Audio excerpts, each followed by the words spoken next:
So Mark L. Smith is best known for The Revenant, and there is a tremendous amount of comparisons to be made between this and the Leonardo DiCaprio Oscar winner.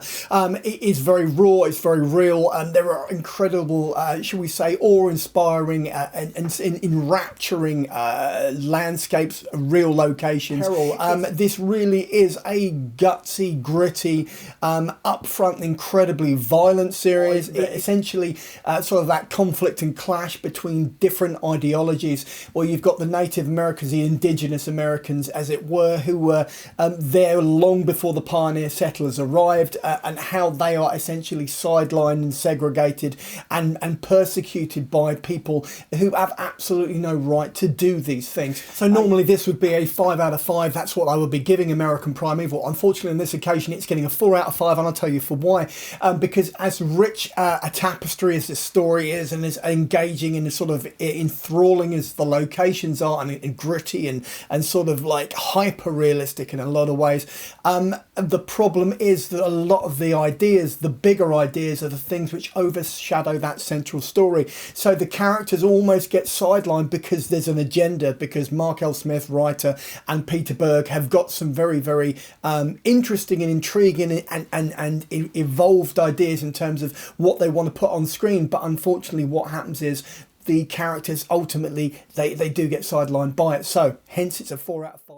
So Baby Reindeer was the show which came out in 2024 and caused a whole shed load of controversy for Netflix, as well as having the inspiration behind it get her own guest spot on Piers Morgan and probably make a bit of money into the bargain. So, yes, there is comedy, there is darkness, it really does push the boundaries of what you would expect Netflix to be able to pretty much accept in terms of its content, in terms of the depiction of sexuality, in terms of its depiction of drug taking, and obviously this spiraling, and as each episode goes on, of which there are 7, what Richard Gadd has done is he's incrementally bumped up the shall we say the boundaries of what he thinks audiences are able to take, the situations and the shall we say the scenes which unfurl, and the way this story is depicted on screen is really quite it's quite powerful.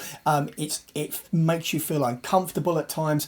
It addresses certain things that maybe people don't really want to talk about. It's very open about a number of topics, and ultimately also it explores the whole idea of being stalked by somebody, and the impact of social media, and the intrusiveness, and how easily people can be found within the framework of the internet as it stands today. Not to mention the fact that it really does go into some deep, dark places of a personal nature. So I'm going to be giving Baby Reindeer a 4 out of 5 after all my superlatives about how inventive and how powerful and dark and so on and so forth. It's because, in my opinion, it goes on an episode longer than it needs to. I think the 7th episode feels to a certain degree like padding, and that is a real shame, because if they'd left it at 6 episodes, then you've got a real punchy, dark, nasty, honest human drama.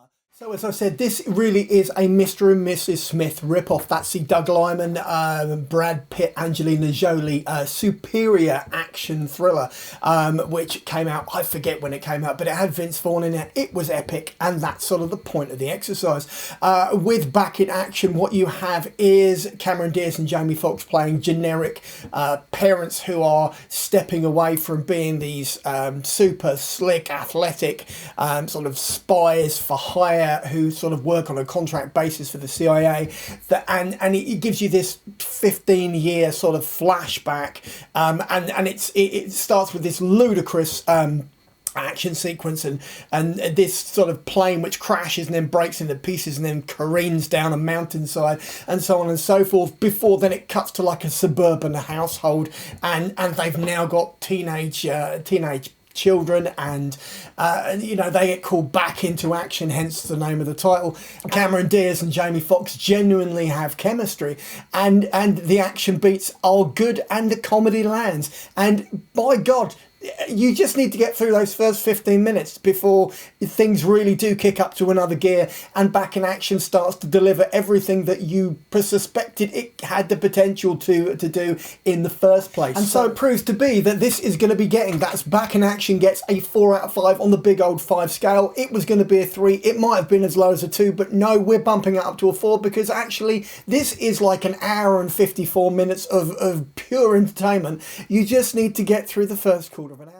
So with Transformers 1, ultimately what you get is an origin story of Orion Pax / Optimus Prime, played by Chris Hemsworth, who, not being content with being the Man of Tomorrow in all of those Boss adverts and also being Thor in the MCU, has now taken it upon himself to take over yet another alpha male iconic role in Optimus Prime.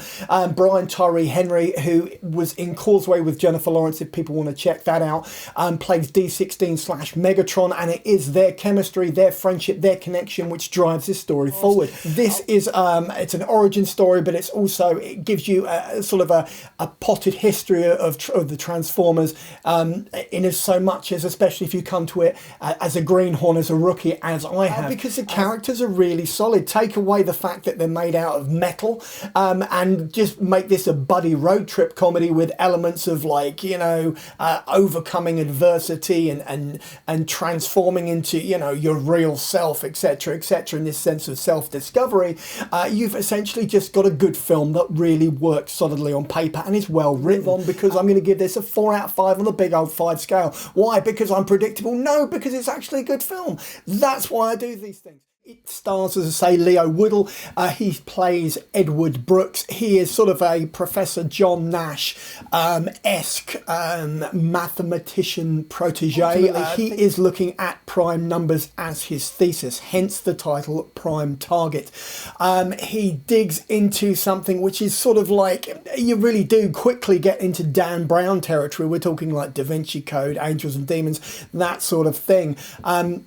You find out that his professor, who was going to be his mentor during his time doing his thesis, suffers from Alzheimer's and is on a slow decline, so he needs a replacement. The replacement is Robert Mallender, played by David Morrissey, who is going to be his professor, his mentor through that process. So what I really love about Prime Target is the academic side of it, the way that the academic and the espionage elements are tied together.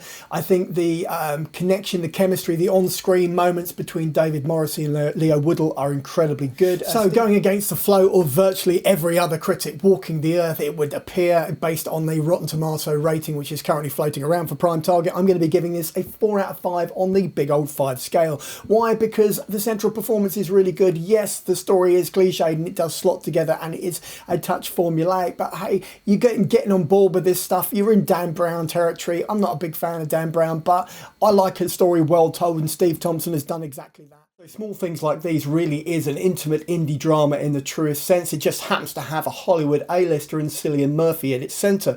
It revolves around the Magdalene convents, which were in existence from the early 20s through to the late 80s, and essentially what they did is they took in young girls who were pregnant out of wedlock, and then they stole their children. Ultimately, they birthed them and then they were taken away, and it's a horrendous, tragic sort of examination of what religion and what belief can really do to some communities, because it's a small Irish community. It's very reliant and sort of shaped by its religion ultimately.